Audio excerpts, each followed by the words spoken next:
ओम शांति। 15 अगस्त 2024।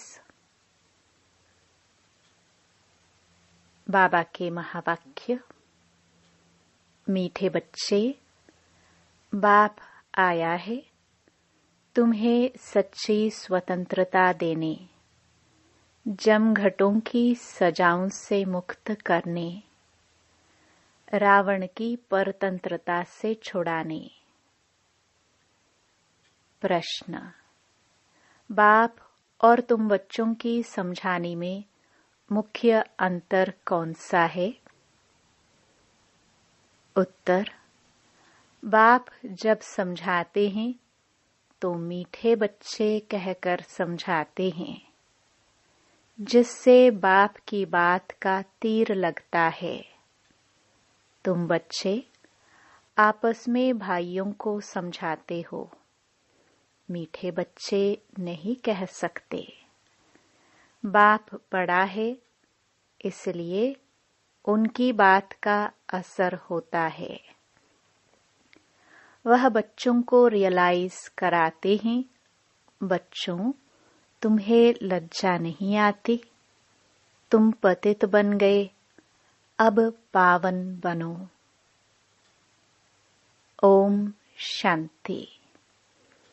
बेहद का रूहानी बाप बेहद के रूहानी बच्चों को बैठ समझाते हैं। अब यह बेहद का बाप और बेहद के बच्चे ही जानते हैं, और कोई न बेहद के बाप को जानते हैं, न बेहद के बच्चे अपने को मानते हैं।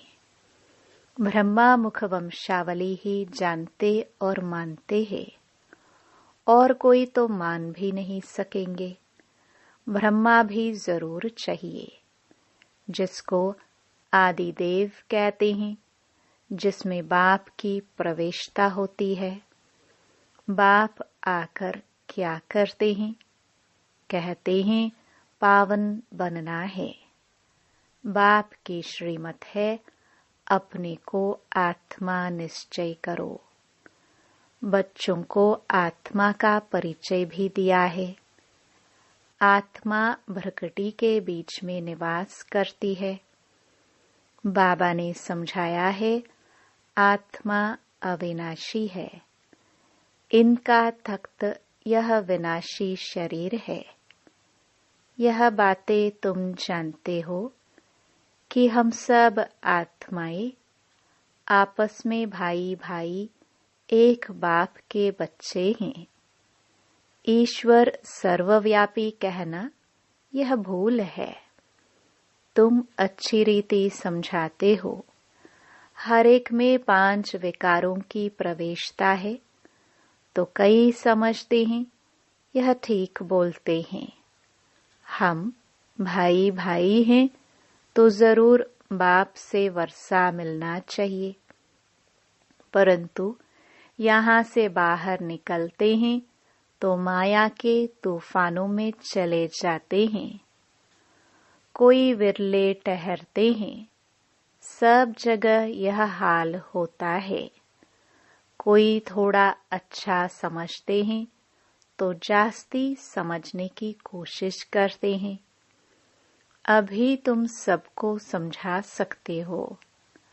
अगर कोई जास्ती अटेंशन नहीं देते हैं तो कहेंगे यह पुराने भक्त नहीं है। इन बातों को तो समझने वाले ही समझे। कोई नहीं समझते हैं तो फिर समझा भी नहीं सकते हैं। तुम्हारे पास भी नंबरवार हैं। कोई अच्छा आदमी होता है तो उनको समझाने के लिए ऐसे अच्छे को भेजा जाता है, शायद कुछ समझ जाए। यह तो जानते हैं बड़े आदमी इतना जल्दी नहीं समझेंगे। हाँ, ओपिनियन देते हैं, इनकी समझानी बहुत अच्छी है। बाप का परिचय पूरा देते हैं, परंतु खुद को फुर्सत ही कहाँ है। तुम कहते हो बेहद के बाप को याद करो तो विकर्म विनाश हो। अभी तुम समझते हो बाप डायरेक्ट हम आत्माओं से बात करते हैं। डायरेक्ट सुनने से तीर अच्छा लगता है, वह बी के द्वारा सुनते हैं।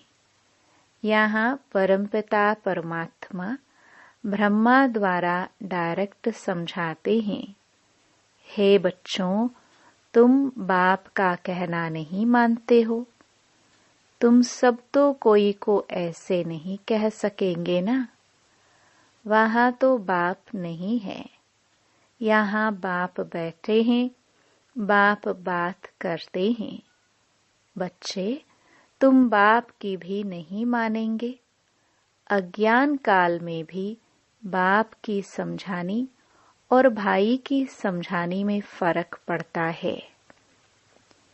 भाई का इतना असर नहीं पड़ेगा जितना बाप का असर पड़ेगा। बाप फिर भी बड़ा हुआ ना, तो डर रहेगा।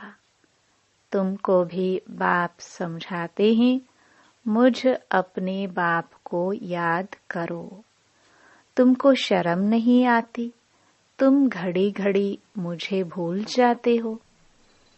बाप डायरेक्ट कहते हैं तो वह असर जल्दी पड़ता है। अरे, बाप का कहना नहीं मानते हो? बेहद का बाप कहते हैं यह जन्म निर्विकारी बनो, तो 21 जन्म निर्विकारी बन पवित्र दुनिया का मालिक बनेंगे। यह नहीं मानते हो। बाप के कहने का तीर कड़ा लगता है, फर्क तो रहता है। ऐसे भी नहीं है कि सदैव नए नए से बाबा मिलते रहेंगे। उल्टे सुल्टे प्रश्न करते हैं, बुद्धि में नहीं बैठता, क्योंकि यह है बिल्कुल नई बात। गीता में श्री कृष्ण का नाम लिख दिया है, वह तो हो नहीं सकता। अभी ड्रामानुसार तुम्हारी बुद्धि में बैठा है। तुम बच्चे भागते हो, हम बाबा के पास जाए, डायरेक्ट मुरली सुने। वहाँ तो भाइयों द्वारा सुनते थे। अब बाबा से सुनो, बाप का असर होता है। बच्चे बच्चे कह बात करते हैं। बच्चे, तुम्हें लज्जा नहीं आती? बाप को याद नहीं करते हो? बाप के साथ तुम्हारा प्यार नहीं है? कितना याद करते हो? बाबा, 1 घंटा। अरे, निरंतर याद करेंगे तो तुम्हारे पाप कट जाएंगे। जन्म जन्मांतर के पापों का बोझा सिर पर है। बाप सम्मुख समझाते हैं, तुमने बाप की कितनी ग्लानि की है। तुम्हारे ऊपर तो केस चलना चाहिए। अखबार में कोई के लिए ग्लानि लिखते हैं तो उस पर केस करते हैं ना। अब बाप स्मृति दिलाते हैं, तुम क्या क्या करते थे। बाप समझाते हैं, ड्रामानुसार रावण के संग में यह हुआ है। अब भक्ति मार्ग सब पूरा हुआ, पास्ट हो गया। बीच में कोई रोकने वाला तो होता नहीं। दिन प्रतिदिन उतरते उतरते तमो प्रधान बुद्धि बुद्धू हो जाते हैं। जिसकी पूजा करते हैं उनको ठिक्कर भित्तर में कह देते हैं। इसको कहा जाता है बेहद की बेसमझी, बेहद के बच्चों की बेहद की बेसमझी। एक तरफ शिव बाबा की पूजा करते हैं, दूसरे तरफ उस बाप को ही सर्वव्यापी कहते हैं। अभी तुमको स्मृति आई है इतनी बेसमझी की जो बाप की ग्लानि कर दी है। अब तुम बच्चों ने समझा है तो अब पुरुषार्थ कर रहे हो बेगर टू प्रिंस बनने का। श्री कृष्ण सतयुग का प्रिंस। उनके लिए फिर कहते 16,108 रानियां थी, बच्चे थे। अभी तुमको तो लज्जा आएगी। कोई पाप करते हैं तो भगवान के आगे कान पकड़कर कहते हैं, हे भगवान, बड़ी भूल हुई, रहम करो, क्षमा करो। तुमने कितनी बड़ी भूल की है। बाप समझाते हैं, ड्रामा में ऐसा है, जब ऐसे बनो तब तो मैं आऊं। अब बाप कहते हैं, तुमको सब धर्म वालों का कल्याण करना है। बाप जो सबकी सद्गति करते हैं, उनके लिए सब धर्म वाले कह देते हैं, सर्वव्यापी है। यह कहाँ से सीखे? भगवानुवाच, मैं सर्वव्यापी नहीं हूँ। तुम्हारे कारण औरों का भी ऐसा हाल हो गया है। पुकारते हैं, हे पतित पावन, परंतु समझते नहीं हैं। हम जब पहले पहले घर से आए तो पतित थे क्या? देह अभिमानी बनने के कारण पतित बने। कोई भी धर्म वाला आए, उनसे पूछना है, परमपिता परमात्मा का तुमको परिचय है? वह कौन है?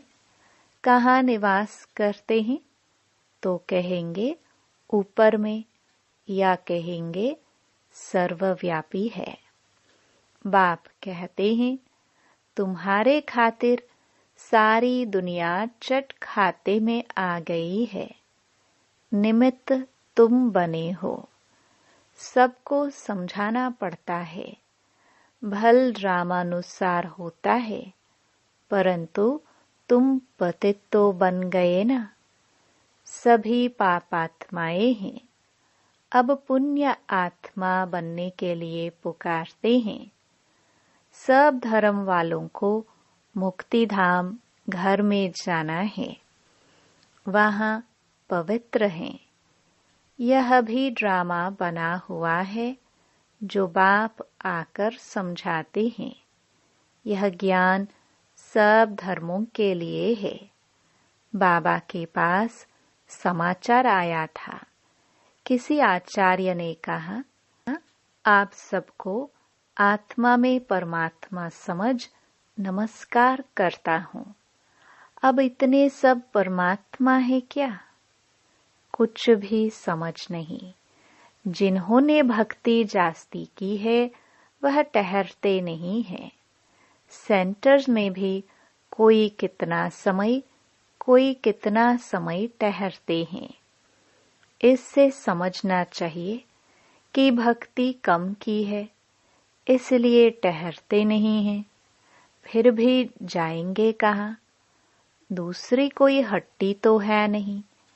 ऐसी क्या युक्ति रचे जो मनुष्य जल्दी समझ ले? अभी तो सबको पैगाम देना है। यह कहना है कि बाप को याद करो। तुम ही पूरा याद नहीं कर सकते हो, तो तुम्हारा तीर कैसे लगेगा? इसलिए बाबा कहते हैं, चार्ट रखो।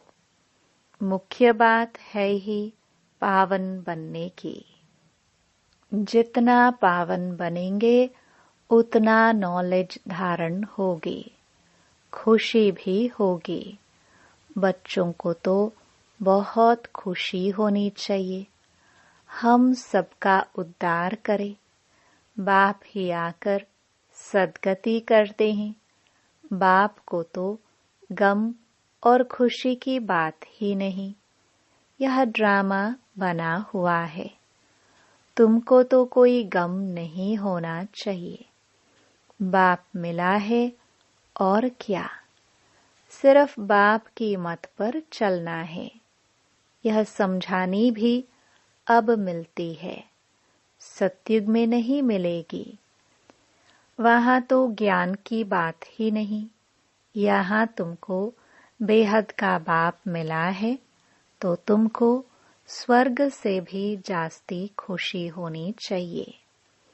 बाप कहते हैं विलायत में भी जाकर तुमको यह समझाना है। सभी धर्म वालों पर तुमको तरस पड़ता है। सभी कहते हैं हे भगवान रहम करो, ब्लिस करो, दुख से लिबरेट करो, परंतु समझते कुछ नहीं। बाप अनेक प्रकार की युक्तियां बतलाते हैं। सबको यह बतलाना है कि तुम रावण की जेल में पड़े हो। कहते हैं स्वतंत्रता मिले, परंतु वास्तव में स्वतंत्रता कहाँ किसको जाता है यह कोई जानता नहीं है। रावण की जेल में तो सब फंसे हुए हैं। अभी सच्ची स्वतंत्रता देने के लिए बाप आए हैं, फिर भी रावण की जेल में परतंत्र होकर पाप करते रहते हैं। सच्ची स्वतंत्रता कौन सी है यह मनुष्यों को बतलाना है। तुम अखबार में भी डाल सकते हो। यहाँ रावण के राज्य में स्वतंत्रता थोड़ी है। बहुत शॉर्ट में लिखना चाहिए, जास्ती तिक तिक कोई समझ ना सके। बोलो तुमको स्वतंत्रता है कहाँ? तुम तो रावण की जेल में पड़े हो। तुम्हारा विलायत में आवाज होगा तो फिर यहाँ झट समझ जाएंगे। एक दो पर घेराव करते रहते हैं तो यह स्वतंत्रता हुई क्या? स्वतंत्रता तो तुमको बाप दे रहे हैं। रावण की जेल से स्वतंत्र कर रहे हैं। तुम जानते हो वहाँ हम बड़े स्वतंत्र, बड़े धनवान होते हैं। किसकी नजर भी नहीं पड़ती। पीछे जब कमजोर बने तब सबकी नजर पड़ी तुम्हारे धन पर। मोहम्मद गजनवी ने आकर मंदिर को लूटा तो तुम्हारी स्वतंत्रता पूरी हो गई। रावण के राज्य में परतंत्र बन गए। अभी तुम पुरुषोत्तम संगम युग पर हो। अभी सच्ची स्वतंत्रता को पा रहे हो। वह तो स्वतंत्रता को समझते ही नहीं, तो यह बात भी युक्ति से समझानी है। जिन्होंने कल्प पहले स्वतंत्रता पाई है वही मानेंगे। तुम समझाते हो तो कितना आर्ग्यू करते हैं। जैसे बुद्धू टाइम वेस्ट करते हैं तो दिल नहीं होती है बात करे। बाप आकर स्वतंत्रता देते हैं। रावण की परतंत्रता में दुख बहुत है, अपरम अपार दुख है। बाप के राज्य में हम कितना स्वतंत्र होते हैं। स्वतंत्रता उसको कहा जाता है जब हम पवित्र देवता बनते हैं तो रावण राज्य से छूट जाते हैं। सच्ची स्वतंत्रता बाप ही आकर देते हैं।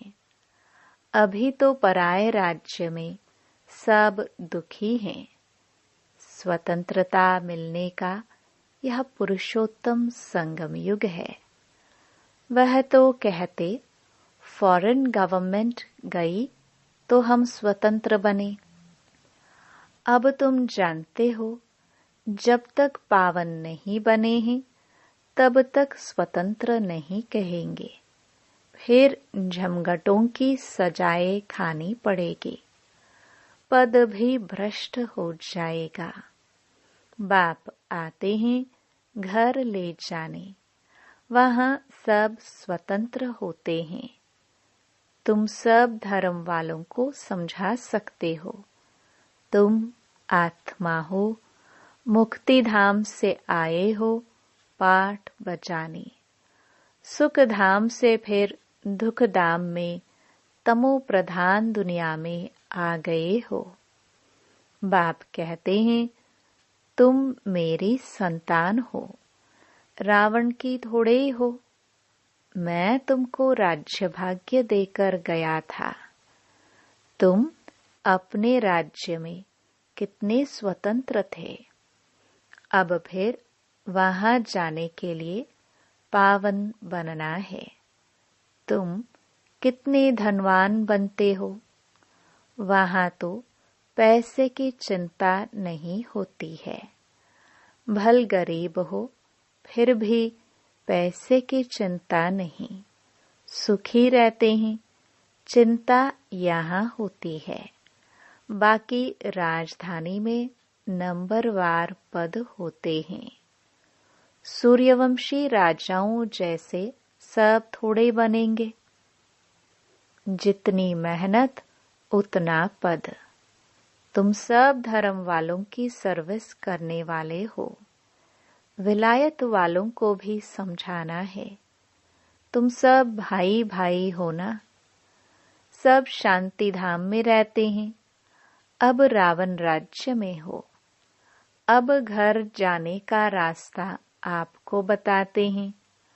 अपने को आत्मा समझ मुझे याद करो।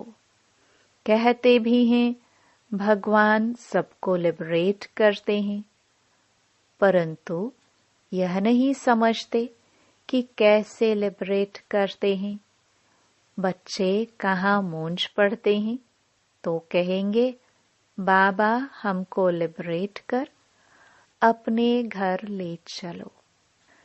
जैसे तुम लोग फॉगी में जंगल में मूंझ गए थे, रास्ते का मालूम नहीं पड़ता था।